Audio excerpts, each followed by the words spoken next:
this is back in basically 1939. Of course, there's a difference in age here. I'm 41 as I sit, and it's a physical impossibility to be X amount of years back in the 40s and still be 40 years of age. That's a different story having to do with actually transplanting the soul into a different body per se, without going through the typical incarnate process that in metaphysics, that's a standard phenomenon occurs. So you're not in the same vessel you were born in? That's correct. Okay. The original vessel is 1917 in Germany.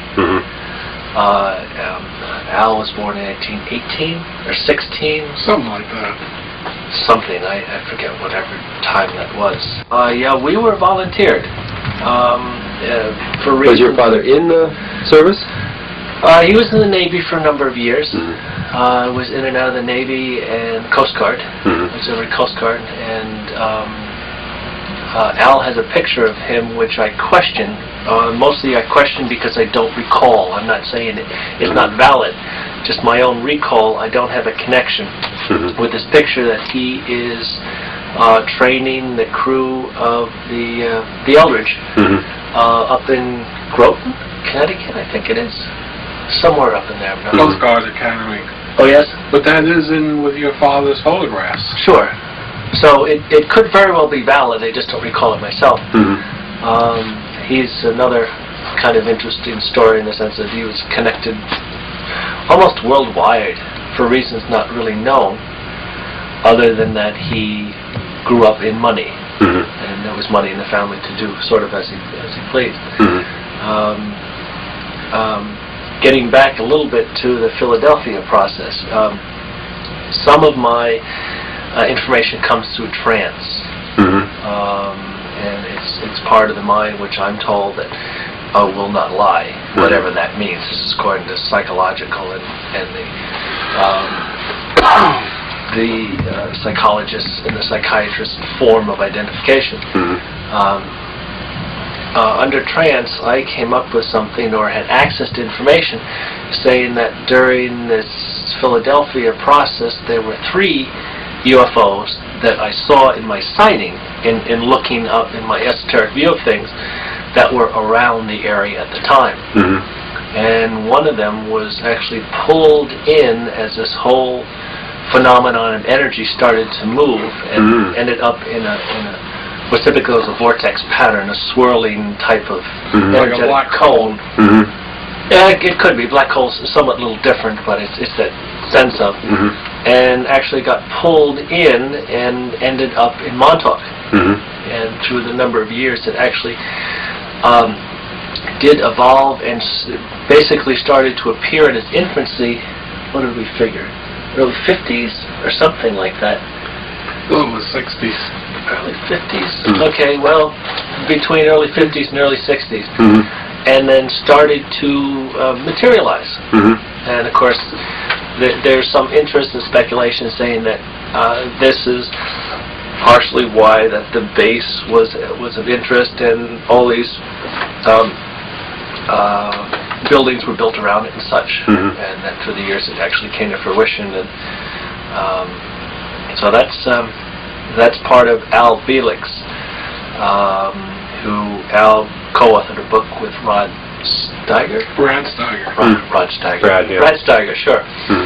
That's one of his considerations, as indeed this whole process of opening this hole in space-time was contrived, and it was E.T.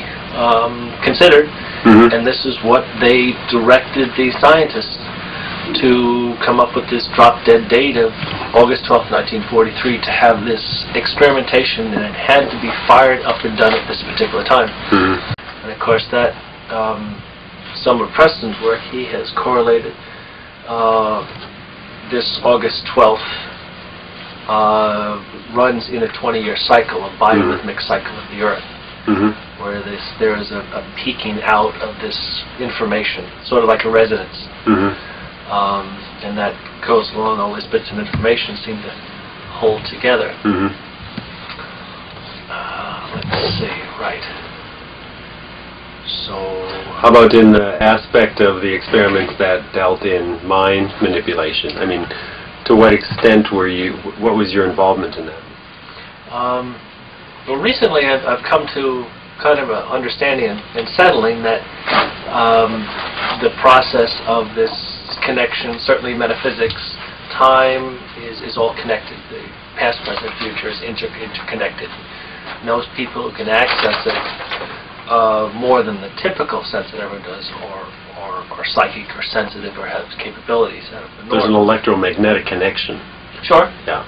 Sure. You're very much electromagnetic based here. Being involved in the Philadelphia experiment in this time phenomenon and jumping and right along the time framework for which we're now involved in here.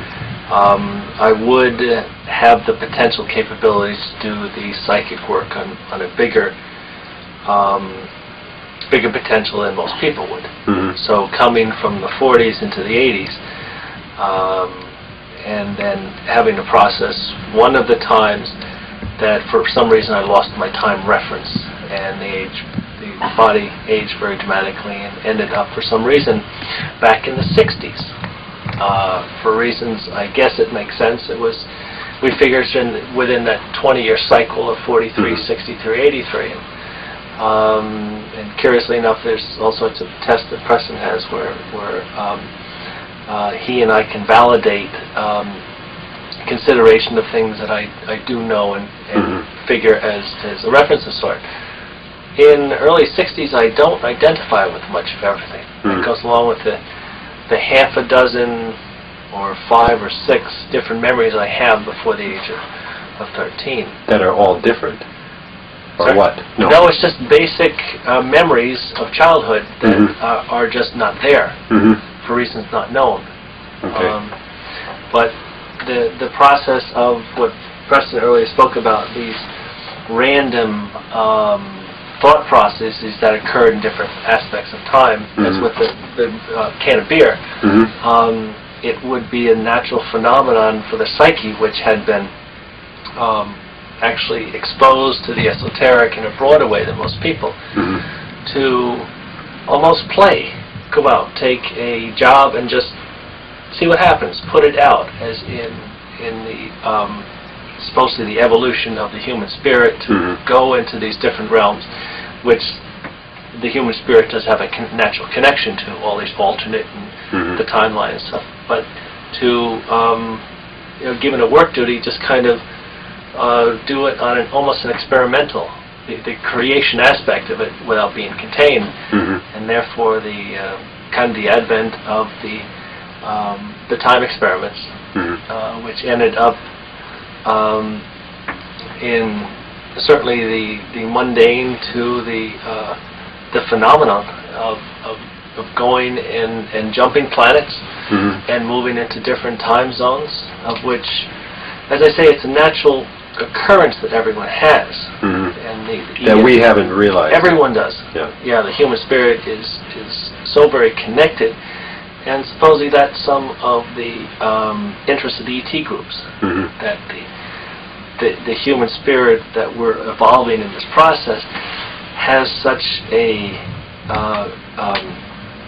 vast number of emotions with it. In the love, I hate you, it's so very evident in a child, in that they don't understand that. It's so very extreme in nature, and of course that extremity is part of creation, and that hopping back between the 2 points, there's all sorts of room for doing work and such. So,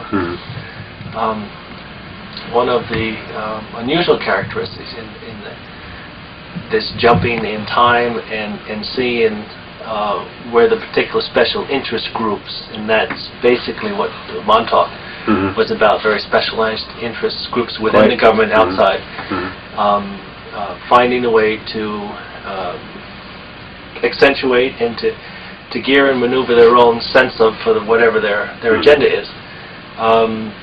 There was a test at Montauk for those people who could sense in this time framework, which we're all moving along, to the year 6037. sounds kind of kooky and bizarre and unusual, but we all have a connection to our evolution. And that's supposedly one of the most evolved states of the human spirit in the time frame of moving along. Everyone has a connection to it, and there is enough kind of horsepower or a process to move it in that area, then could be on paper connected. And it probably was a bit of a jolt and such, but they had these connections, and part of the work duties of some of these volunteers were to go in and sense this horse on a pedestal, which in this kind of surrealistic city, and some of the people had the creativity and the how do we say, and the ability to actually ride the horse. Get on this horse and then follow it and see where it ended up. And from reports, it ended up before Christ, millions of years. And along that pathway, they had a number of what's called flag posts, which for some reason has been connected with me. I don't quite know why, but there is my essence in connection with these flag posts. Markers in time, same thing. And we're speculating. We certainly don't know, because we're still trying to grab memories and see what comes up. And by all means, Al Bielek, my half-brother, is part of this investigation group, trying to put it all together as to what these references in time means. And the logical aspect is that the control group would like to use these forms for their agenda. It's a logical format. So that was one of the peculiar aspects of it. Some of the other unfortunate considerations were the use of boys in the project. What age? Goes back to 5 and 6 at the earliest, maybe 7 and 8, through pubescent into 17 and 18. And they had some 20-year-olds at the time. And how were they used? They were used in researching their connection into their natural connection into ESP, and where it went involved. And what's kind of interesting and sad is that recently I've come to the conclusion, and certainly always been there, that a person's sexuality and ESP travels the same avenue. We're not necessarily talking about the physical aspect of it, but the energetic part of it. As with a person who, let's say, dams everything in sight, they would be somewhat cloistered in onto themselves instead of forgiving and almost talking to trees sort of thing, to be corny. That flow of energy and graciousness is part of what the group at Montauk were researching. My role has been to write the book and to, tell the story, which is an incredible story. Help Preston tell the story in writing, which is and Duncan's story as well, which is a very incredible story.